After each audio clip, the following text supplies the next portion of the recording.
Is matter around us pure lesson है, topic है what is solution. Solution क्या है? सोल्यूशन जो है वो होमोजीनियस मिक्सचर है दो या दो से ज़्यादा सब्सटेंस का। ये पहली लाइन है, इंपॉर्टेंट है। होमोजीनियस मतलब कि हर जगह जो है जो दो कंपोनेंट मिक्सचर के मिक्स होते हैं आपस में अच्छे से मिक्स हो जाते हैं। और आप जैसे नमक और पानी का आपने लिया सॉल्यूशन, वाटर एंड सॉल्ट का, तो जब भी आप पानी को टेस्ट करोगे तो हर बार आपको सेम टेस्ट आएगा। ओके, तो वो पूरी तरह से अच्छे से मिक्स हो जाते हैं, होमोजीनियस, एक तरह सा दिखता है मिक्सचर हर जगह से। आप कहते हैं सोल्यूशन क्या है? लेमनेड, सोडा वाटर सोल्यूशन है। We think of a solution of liquid and contains either a solid, liquid और गैस डिजॉल्व इन इट। तो कहते हैं सोल्यूशन में क्या है, 3 टर्म्स होती हैं सोल्यूशन में, सॉल्वेंट, सोल्यूट, सोल्यूशन। तो ये कहता है कि जो सोल्यूशन है उसमें हम ये देख सकते हैं कि एक लिक्विड है जिसमें हम सॉलिड, गैस या लिक्विड को डिज़ोल्व कर सकते हैं। तो जिसमें हम डिज़ोल्व कर सकते हैं वो होता है सॉल्वेंट। अब कहते हैं सॉलिड सॉल्यूशन है एलॉयज़, ये इंपॉर्टेंट है। एलॉयज़ को हम कंपाउंड्स नहीं लेते, जबकि दिखते वो कंपाउंड की तरह है, लेकिन हम उन्हें मिक्सचर लेते हैं। क्यों? क्योंकि एलॉय जो है वो 2 या 2 से ज़्यादा मेटल्स या नॉन मेटल्स का मिक्सचर होता है। ओके, जैसे ब्रास है, ब्रास में जिंक और कॉपर का मिक्सचर है, लेकिन इसमें जिंक और कॉपर की आप कंसंट्रेशन जो क्वांटिटी है वो ऊपर नीचे कर सकते हो, फिक्स नहीं है। लेकिन ये होमोजीनियस है, हर जगह से आपको सेम दिखेगा। तो ये है, ठीक है। क्यों? क्योंकि ये अपनी कॉन्स्टिट्यूएंट्स पार्टिकल्स की प्रॉपर्टी दिखाता है और इसकी वेरिएबल कंपोजिशन होती है, तो इसलिए इसको हम मिक्सचर लेते हैं, हम इसको कंपाउंड नहीं लेते। ये एग्जाम में आ सकता है। ओके, अब लेमनेड जो है वो टेस्ट थ्रू आउट सेम होता है, तो इसका मतलब क्या है? पार्टिकल्स ऑफ शुगर या salt evenly distributed in the solution. जब 2 पार्टिकल्स इवनली डिस्ट्रीब्यूटेड हो जाएंगे सॉल्यूशन में तो वो कौन सा होता है? होमोजीनियस मिक्सचर और सॉल्यूशन कहते हैं इसे। अब ये आपका क्वेश्चन है कि सॉल्यूशन के 2 कंपोनेंट होते हैं, सॉल्यूट एंड सॉल्वेंट। तो सॉल्यूट की डिफाइन याद करनी है, the component of a solution that dissolve other component in it, ठीक है, present in larger amount is called solvent. Solvent वो कंपोनेंट होता है सॉल्यूशन का जो दूसरे कंपोनेंट को अपने अंदर डिजॉल्व कर लेता है, और सॉल्वेंट की क्वांटिटी ज़्यादा होती है सॉल्यूट से। और जो कंपोनेंट हम डिजॉल्व करते हैं सॉल्वेंट में उसको हम कहते हैं सॉल्यूट, और इसकी क्वांटिटी कम होती है। जैसे water plus salt is equal to salty water, water is solvent, salt is solute, और सॉल्टी वाटर इज़ सॉल्यूशन। ये सारे इंपॉर्टेंट है, ये याद करने हैं। इसमें ये वाला और ये वाला इंपॉर्टेंट है। शुगर का वाटर में मिक्स क्या है? सॉल्यूशन है। शुगर इन वाटर, या जहाँ पे शुगर आपकी सॉलिड है जो लिक्विड वाटर में डिज़ोल्व हुई है। ओके, तो इस केस में शुगर आपका सॉल्यूट है और वाटर आपका सॉल्वेंट है। अब मैं ये पूछ सकती हूँ टिंक्चर ऑफ आयोडीन में सॉल्यूट क्या है और सॉल्वेंट क्या है? टिंक्चर ऑफ आयोडीन में सॉलिड जो है आयोडीन वो सॉल्यूट है, और वो किस में डिज़ोल्व हुआ है? एल्कोहल में। एल्कोहल सॉल्वेंट है। एरिएटेड गैस में क्या सॉल्यूट है, क्या सॉल्वेंट है? एरिएटेड गैस में आपका वाटर जो है वो सॉल्वेंट है और उसमें गैस डिज़ोल्व होती है। कौन सी गैस डिज़ोल्व होती है? Carbon dioxide. तो यानी कि जो एरिएटेड ड्रिंक्स हैं वो क्या है? Gas in liquid solution. Liquids में हमने गैस को डिज़ोल्व किया है। और एयर तो आप सब जानते ही हैं, मिक्सचर ऑफ गैसेस हम शुरू से ही पढ़ा रहे हैं क्या क्या होता है इसमें। अब नेक्स्ट ये प्रॉपर्टीज़ ऑफ सॉल्यूशन इंपॉर्टेंट है। Solution is a homogeneous mixture. Solution जो है वो क्या है? होमोजीनियस मिक्सचर है, ये पहली प्रॉपर्टी है। पार्टिकल साइज़ जो सॉल्यूशन का होता है ना वो 1 नैनोमीटर यानी 10⁹ मीटर से डायमीटर में कम होता है। So they can not be seen by naked eyes, ऐसे हम उन्हें नहीं देख सकते। स्मॉल पार्टिकल्स होने के कारण ये लाइट को स्कैटर्ड नहीं करते। जब सॉल्यूशन में से आप लाइट डालोगे ना, पास करोगे, तो ये लाइट कुछ नहीं दिखेगा आपको, सेम वैसे ही सॉल्यूशन दिखेगा। तो इसका मतलब solution does not show Tyndall effect, इसे टेंडल इफेक्ट कहते हैं, जब हमें लाइट का पाथ विजिबल होता है। और सॉल्यूट के पार्टिकल्स को आप अलग नहीं कर सकते, चाहे फिल्ट्रेशन है, चाहे सेडिमेंटेशन, डीकेंटेशन है, ये ना पार्टिकल्स नीचे सेटल डाउन नहीं होते। तो आप सेडिमेंटेशन और डीकेंटेशन, फिल्ट्रेशन से इसके पार्टिकल्स को आप अलग नहीं कर सकते। कंसंट्रेशन ऑफ सॉल्यूशन क्या है, इस पे पूरी वीडियो बनी हुई है न्यूमेरिकल्स की। बाकी इसमें जो पॉइंट इम्पॉर्टेंट बताने वाला है वो बता देते हैं आपको। एक्चुअली ये इस पे डील कर रहा है कि एक सॉल्वेंट की क्वांटिटी ली तो आप उसमें कितना सॉल्यूट डिज़ोल्व कर सकते हो। आपने देखिए वो वाटर लिया 50, देखो 50 ml वाटर लिया बीकर में, 2 बीकर में लिया आपने। अब आप क्या करेंगे, आप इनमें ना एक में कह रहा है सॉल्ट करो और एक में शुगर या barium chloride second beaker continuous stir करो। एक्चुअली आप डालते जाओ, एक स्टेज ऐसी आएगी जब ये घुलना बंद हो जाएंगे,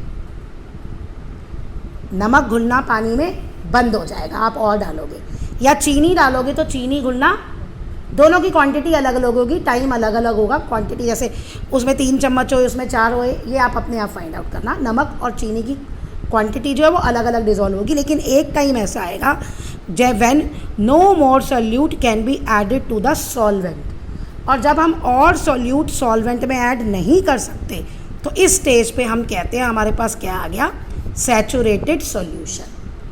तो आपका एक और इम्पॉर्टेंट क्वेश्चन बनेगा, difference between saturated solution and unsaturated solution.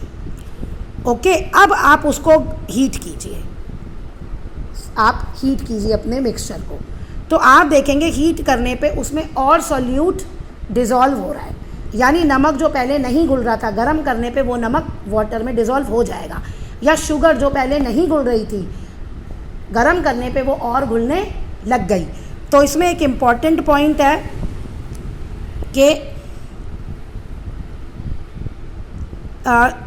जैसे ही हम टेम्परेचर इंक्रीज़ करेंगे तो सॉल्युबिलिटी इंक्रीज़ हो जाएगी, लेकिन लिक्विड की केस में ये ध्यान रखना, सॉलिड की तो सॉल्युबिलिटी इंक्रीज़ हो जाती है, लेकिन गैसेस की सॉल्युबिलिटी डिक्रीज़ हो जाती है।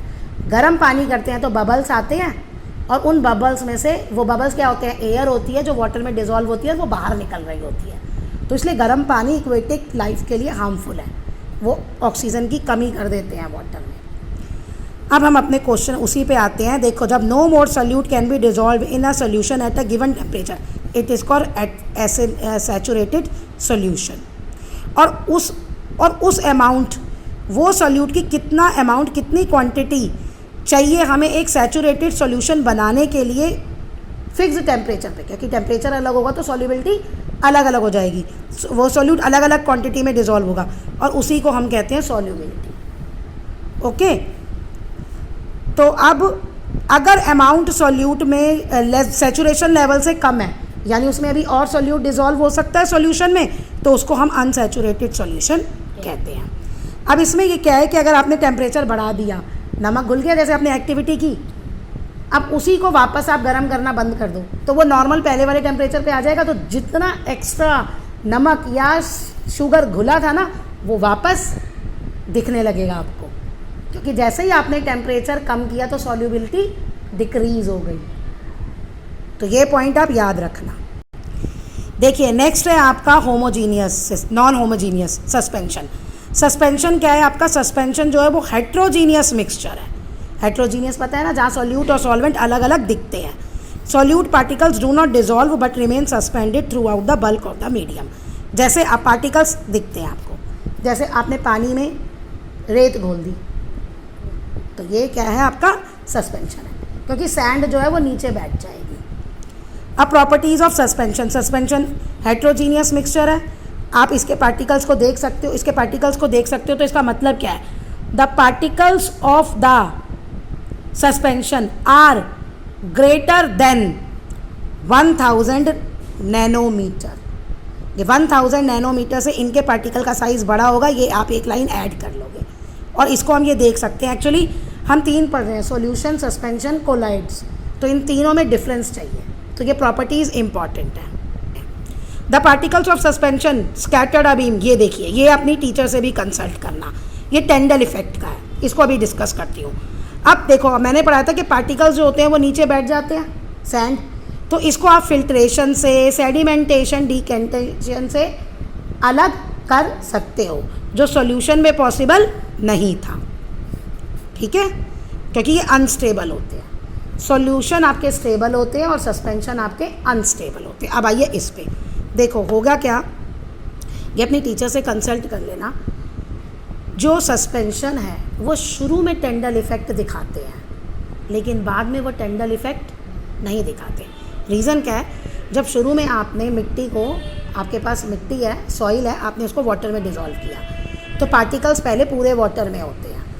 तो जब वो पूरे पार्टिकल्स में वाटर होते हैं तो लाइट के पाथ उन पार्टिकल से टकराता है और हमें दिखता है, क्योंकि एक साइज़ चाहिए पार्टिकल्स का। अब उसी रिक्वायर्ड साइज़ के जो पार्टिकल्स होते हैं ना, वही लाइट का पाथ दिखा सकते हैं, मतलब लाइट उनसे टकराती है और दिखती है, वो स्कैटर कर सकते हैं, ये करेक्ट वर्ड है। लेकिन थोड़े टाइम बाद जब वो पार्टिकल्स नीचे बैठ जाएंगे तो ऊपर तो पार्टिकल्स रहेंगे ही नहीं लाइट स्कैटर करने के लिए, इसलिए टेंडल इफेक्ट नहीं दिखता। तो ये चीज़ आप अपनी टीचर से कंसल्ट करना ज़रूर, जो आपको पढ़ा रही है, ओके। क्योंकि कुछ बुक कहती हैं ये इसके अकॉर्डिंग लाइट का पाथ विजिबल होता है, यानी सस्पेंशन शोज टेंडल इफेक्ट, लेकिन कुछ आपकी रेफरेंस बुक्स लिखती हैं suspensions do not show Tyndall effect, तो टीचर से पूछना। नेक्स्ट आते हैं कोलाइड सोल्यूशन। अब देखिए कोलाइड्स क्या है, आपने सस्पेंशन पढ़ लिया, सोल्यूशन पढ़ लिए। सॉल्यूशन होता है होमोजीनियस मिक्सचर, सस्पेंशन होता है हाइड्रोजीनियस मिक्सचर। कोलाइड्स में आप पहली लाइन लिखोगे they are homogeneous looking heterogeneous mixture. Actually होते हेट्रोजीनियस हैं लेकिन दिखते होमोजीनियस जैसे हैं, जैसे मिल्क एक ही जैसा दिखता है ना हर जगह से, पूरा वाइट एक ही, तो आप देखोगे तो कहोगे कि भैया ये तो सॉल्यूशन है, यानी ये होमोजीनियस है। लेकिन जब हम अंदर पार्टिकल स्टडी करते हैं, ध्यान से स्टडी करते हैं, तो वो निकलता क्या है, हेट्रोजीनियस मिक्सचर। अब यहाँ पे ये पूरा है कि ये देखो ये है ना टॉर्च, यहाँ पे लाइट का पाथ इस बुक में तो क्लियर नहीं है, आप कर सकते हो कि यहाँ पे टॉर्च डाली तो एक जगह लाइट का पाथ आपको दिखेगा। तो किस में दिखता है, कोलाइड्स में दिखता है, कोलाइड्स में आपको लाइट का पाथ दिखता है। तो कोलाइड शो टेंडल इफेक्ट, तो ये है। पार्टिकल्स जो होते हैं वो यूनिफॉर्मली स्प्रेड होते हैं। अब स्मॉल साइज होता है इसलिए सस्पेंशन से स्मॉल होता है, mixture appear to be homogeneous, वही बात आ गई कि होमोजीनियस जैसे दिखते हैं मिल्क। अब इनको हम ऐसे आँख से नहीं देख सकते, ओके, लाइट का पाथ विजिबल है, यहाँ से है काम का। ये आपका वो दिख रहा है ना, जैसे अंधेरे कमरे में अगर आप कहीं से लाइट आ रही है एक होल से तो लाइट का पाथ दिखता है ना, साथ में 10 पार्टिकल्स दिखते हैं, और ऐसे ये फॉरेस्ट में दिखता है। प्रॉपर्टीज़ ये नहीं लिखोगे, colloid is a homogeneous looking heterogeneous mixture, ये लिखोगे स्टेटमेंट। पार्टिकल्स आप ऐसे नहीं देख सकते, लेकिन साइज़ क्या होता है, बीच का साइज़ होता है। सॉल्यूशन और सस्पेंशन के पार्टिकल्स का बीच का साइज़ होता है, यानी कि ग्रेटर देन 1 नैनोमीटर, ठीक है, एंड लेस देन 1000 नैनोमीटर। ये देखो the size of the colloidal particles ranges from 1 nanometre to 1000 nanometre in diameter, ये आप लिख देना, ये वाली स्टेटमेंट। इतने पार्टिकल्स इतने बड़े होते हैं कि वो लाइट को स्कैटर्ड कर सकते हैं, इसलिए लाइट का पाथ दिखता है।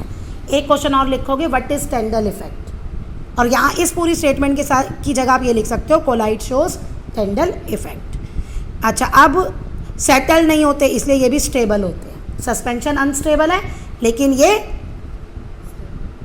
मतलब पार्टिकल्स जो हैं वो डिजॉल्व ही रहते हैं वाटर में, तो ये भी स्टेबल है। उसमें देखा ना वो थोड़ी देर तक रहते हैं तभी टेंडल इफेक्ट होता है, बाद में बैठ जाते हैं सस्पेंशन में। अब इसको आप किस टेक्निक से अलग कर सकते हो, सेंट्रीफ्यूगेशन से। जैसे मिल्क से हम क्रीम निकालते हैं, मिक्सी में तेज़ तेज़ घुमाना, मशीन में कपड़े तेज़ तेज़ घुमाना, तो ये जो गोल गोल तेज़ तेज़ घुमाना होता है ना, दैट इज़ सेंट्रीफ्यूगेशन। फिल्ट्रेशन से आप इसे अलग नहीं कर सकते, सेंट्रीफ्यूगेशन टेक्निक से हम अलग कर सकते हैं। अच्छा, अब जैसे आपने सॉल्यूशन में 2 कंपोनेंट पढ़े थे, ऐसे ही कोलाइड्स के भी 2 कंपोनेंट होते हैं, ये बहुत ज़्यादा इंपॉर्टेंट है, dispersed phase and dispersion medium. अब जो सॉल्यूट वाला कंपोनेंट होता है ना, ठीक है, और dispersed particles in a colloidal form, वो क्या है, डिस्पर्स्ड फेस।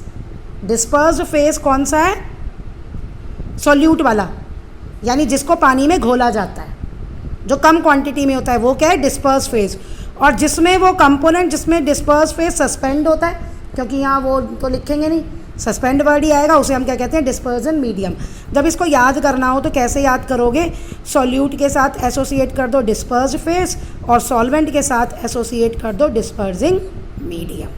अब इस पे ये टेबल आपको पूरी याद करनी है। देखो, disperse phase, dispersing medium, type, example.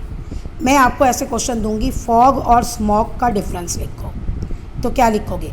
दोनों ही एरोसोल टाइप है, ये तो कोई डिफरेंस नहीं बना।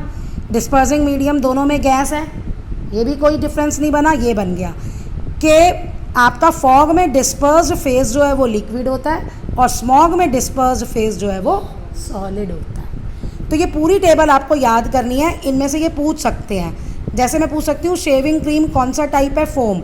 इसका डिस्पर्सिंग मीडियम क्या है? डिस्पर्स्ड फेज क्या है? तो ये पूरी बहुत इंपॉर्टेंट है। फॉग और स्मॉग का तो बहुत ज़्यादा पूछा जाता है डिफरेंस, ठीक है ना। एक फेस क्रीम आ गई, एक शेविंग क्रीम आ गई, दोनों कॉमन है ना, इसका भी पूछा जा सकता है डिफरेंस। अब इसमें एक वर्ड सॉल करके भी लिखते हैं बुक में, तो वो सॉल को आप कोलाइड्स लेके ही चलते हैं। यहाँ बुक में आया ना डिफरेंस बिटवीन, सॉल करके कहीं आया है, तो वो आप कोलाइड्स की ही प्रॉपर्टी लोगे, क्योंकि this is also one type of colloid. वो तो मैंने लिख ही दिया।